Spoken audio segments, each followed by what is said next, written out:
your girl got COVID. So it's not funny, but I'm trying to like catch my breath, okay? And I'm nasal and everything out, so that's why I haven't been recording for a couple of days because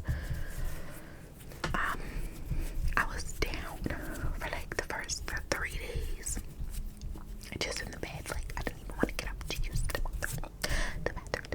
bathroom.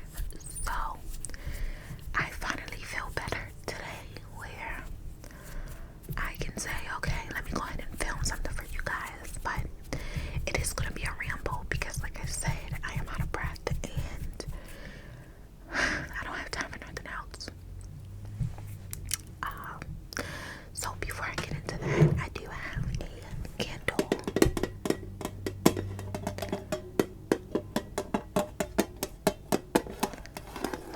And this is Peaceful Pine and Juniper.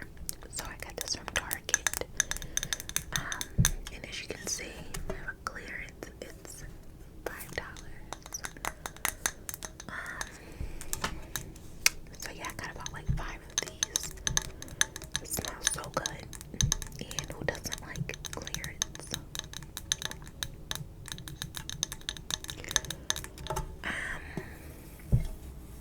Yeah, so I went to Target, of course, before I found out that I had COVID, but I'm gonna tell you that story. And then I'm gonna tell you, so it's funny, but let me light the candle first, guys, okay? Because it's a light that I just want to talk about. So, here's some matches.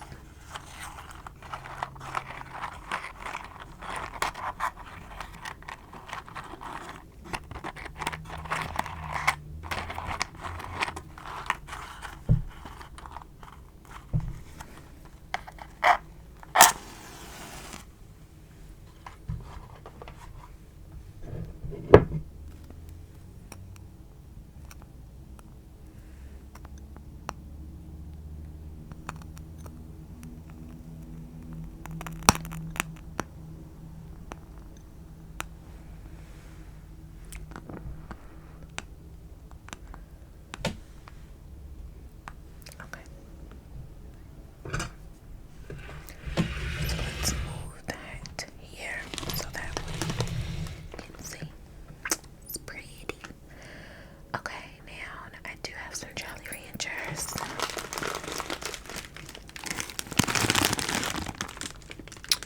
But I wanted to just enjoy. I have no taste, so I need this just trying to.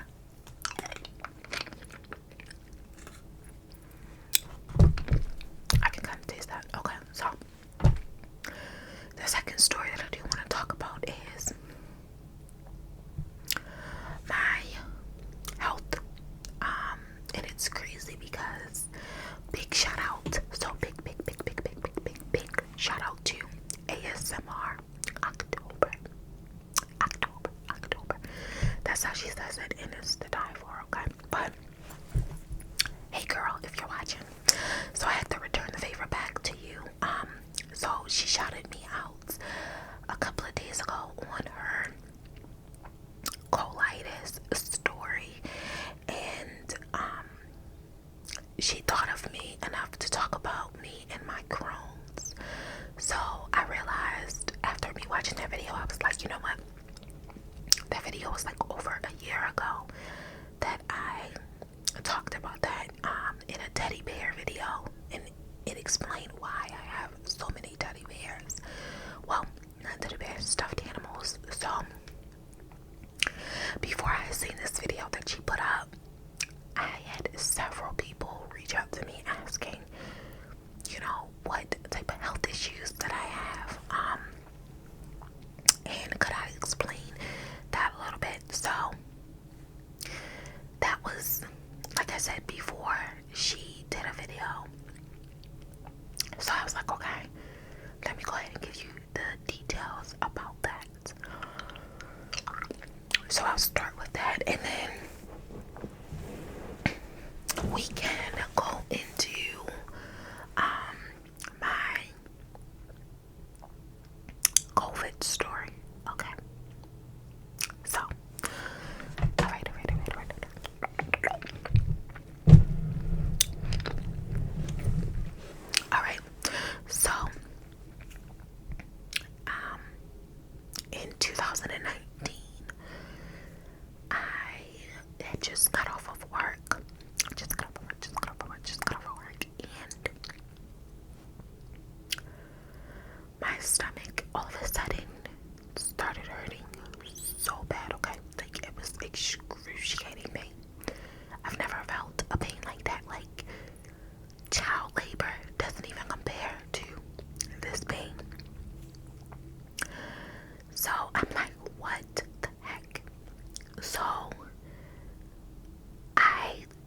okay, maybe my pants are too tight. Like, let me go ahead and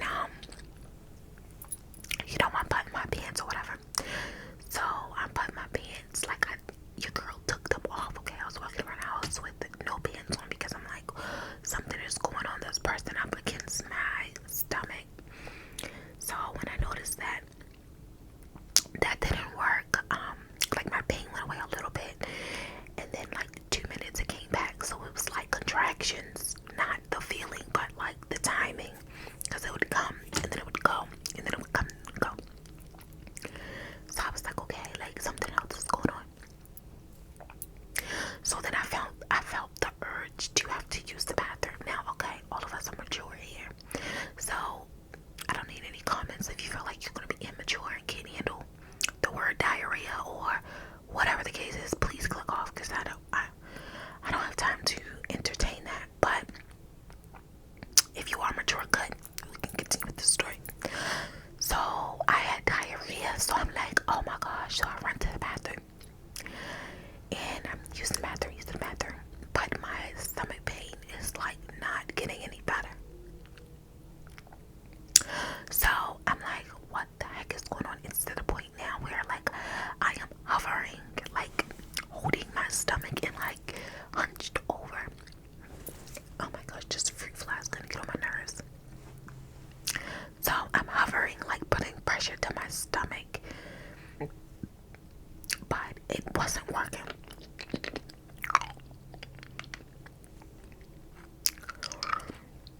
So my kids were asleep, and I didn't want to call the ambulance to my house because my oldest daughter at the time, like, everything gets to her, okay? Like, everything. She's really, really, really sensitive. So I'm like, if I call the ambulance, she's going to panic, and it's not going to be good. So I decided to take the bright idea and drive myself to the hospital.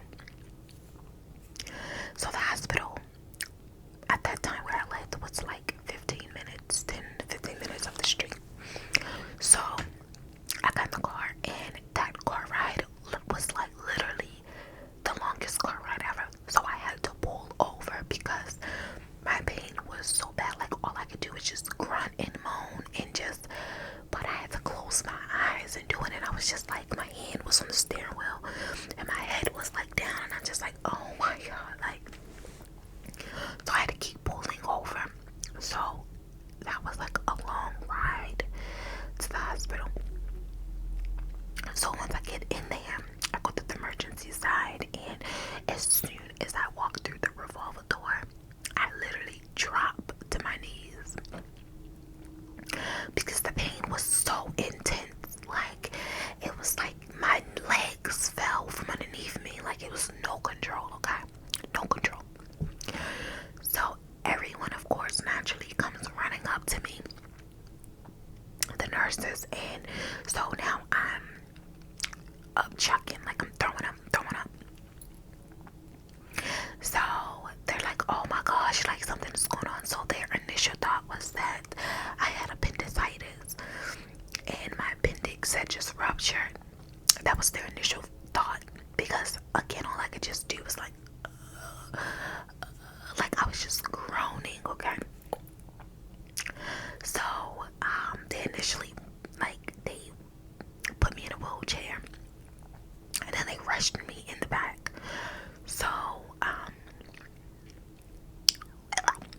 they had immediately did blood work and stuff, and they were trying so hard to like hurry up. So it was like all the staff was in there just like attending to me, because they wanted to, of course, check to see if I was pregnant, so that way they can start administering medicine. So they got all of that out the way, and so they gave me this, what I call a miracle drug. So the drug was called Toradol. So that is not a narcotic. It is not a narcotic. And that pill, well, they put it through the IV. It immediately took all of my pain away, okay? Like, it was a miracle.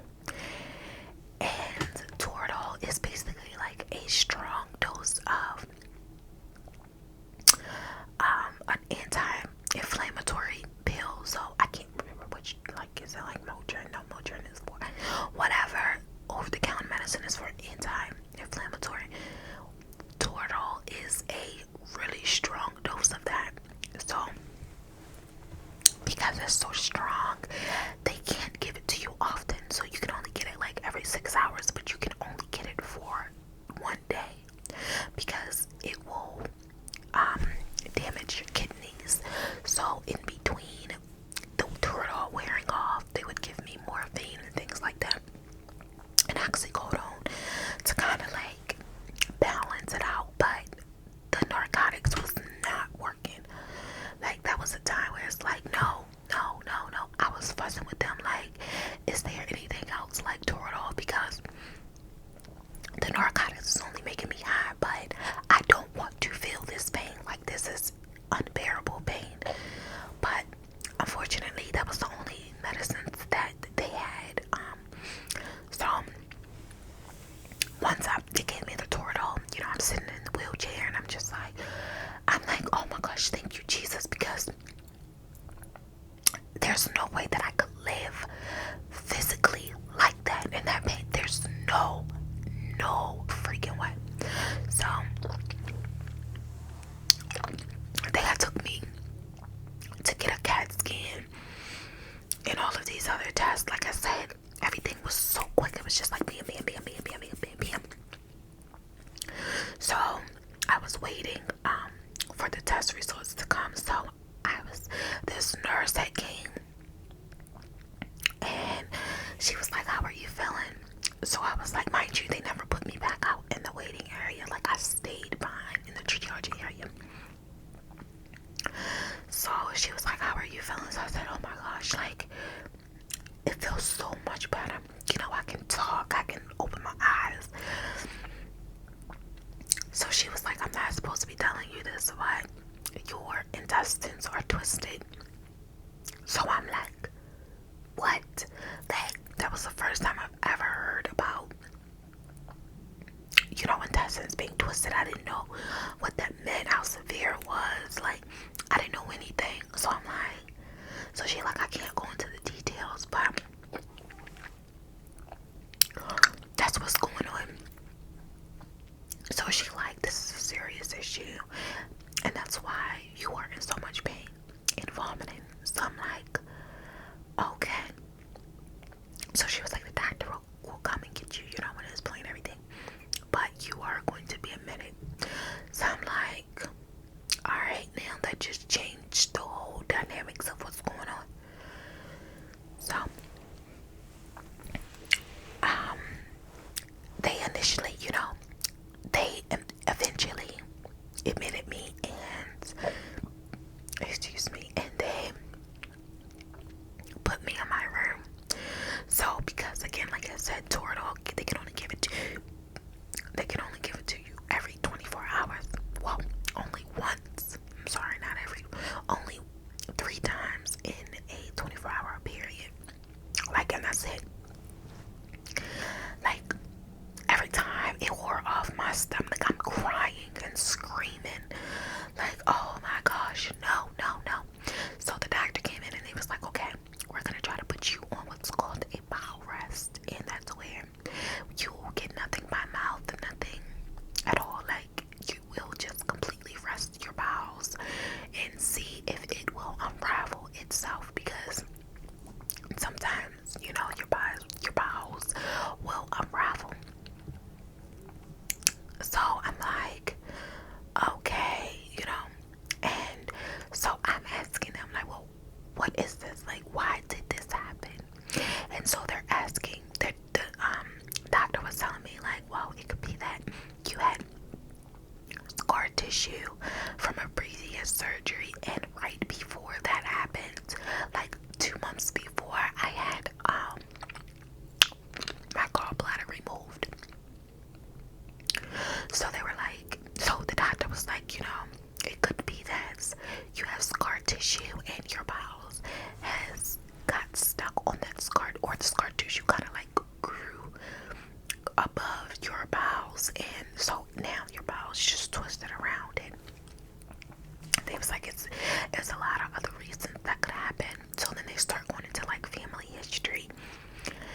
So, um, so I'm telling the nurses like, no, you guys have to call the doctor. I can't do any more of this bowel rest. We have to take action now because something is wrong. Like something is eating at my. That's what I felt like. Something was like eating at my insides. So I'm crying and stuff, and they took me back down to get another X-ray, and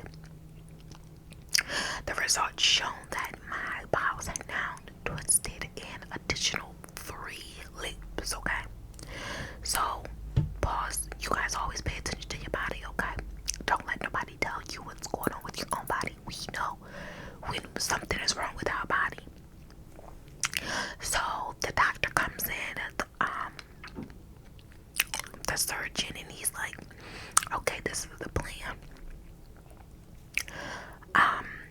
He's like, I'm just going blind. I don't know what I'm gonna see in there, what's going on, but whatever it is, whatever I see, I'm gonna repair it, okay?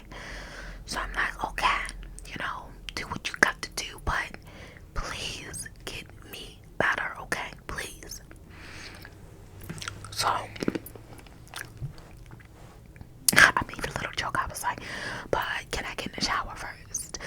So he was like, yeah. He was like, you can get in the shower. You have 15 minutes, okay? I was like, I'll be out in 10 minutes, like with the 5 minutes to spare. I got you, but I need to get in the shower. So they let me get in the shower or whatever, and I just remember the guy that was waiting to take me to the OR. He was standing outside my room. He knocked on the door. He was like, ma'am, are you ready to go? And I was just putting back on a new gown. He wheeled me on down, and they went over everything, like, so I ended up being in surgery for 6 hours. That's how bad my intestines was. And when I woke up, the surgeon was telling me, like, he was like, I took a pathology report and I did biopsies or whatever. He was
So outside of that,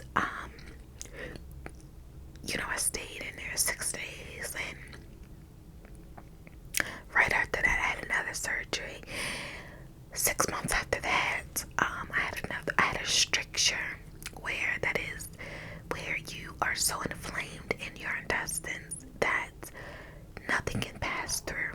So your bowel then becomes narrow because everything else surrounding it is inflamed.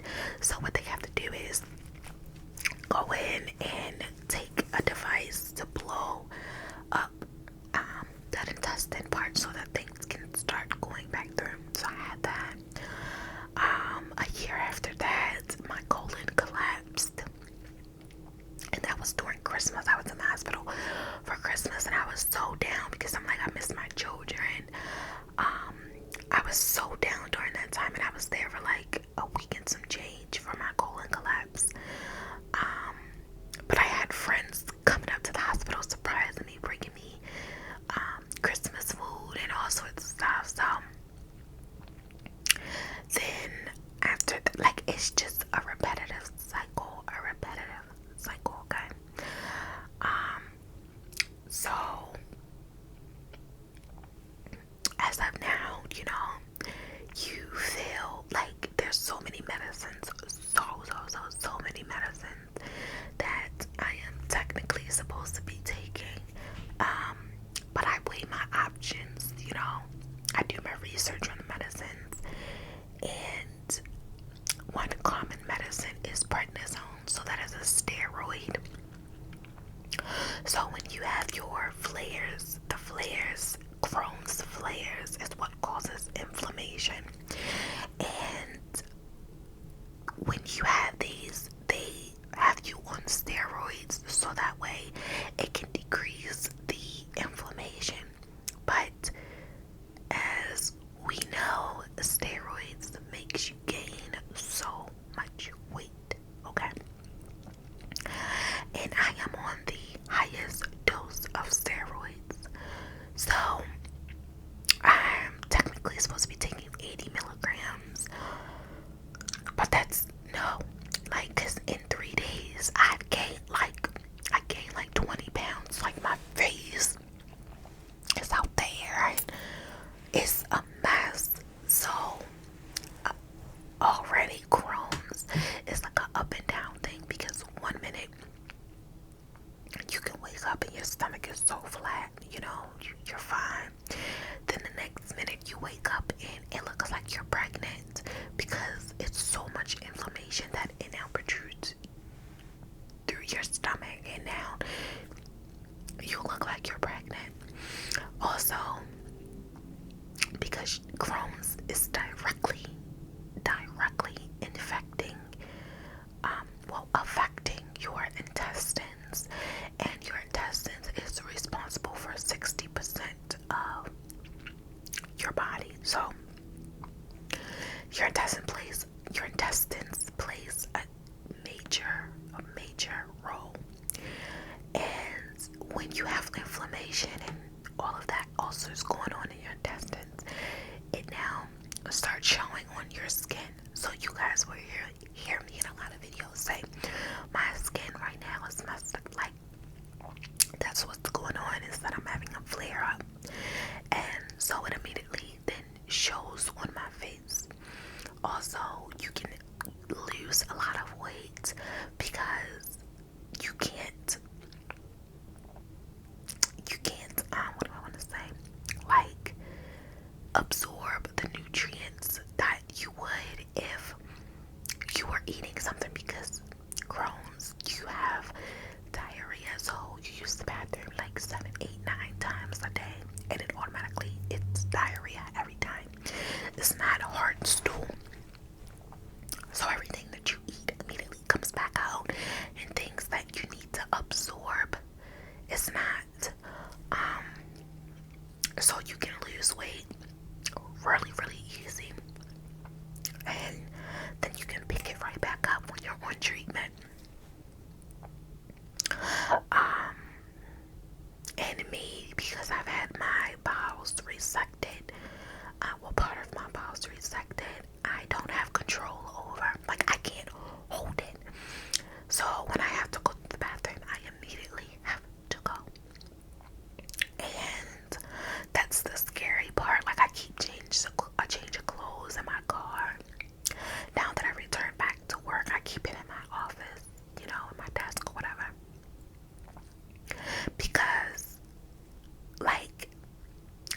most I can hold it for like 10 minutes. But anything outside of that, like, I either have to pull over on the side of the road and do the most embarrassing thing while cars are coming fast. It's a mess, and the pain that is associated with it, oh my gosh. Like, it feels like when you have to use the bathroom, it feels like someone is stabbing you with 30 knives all through it, like they're just going like this throughout your intestines.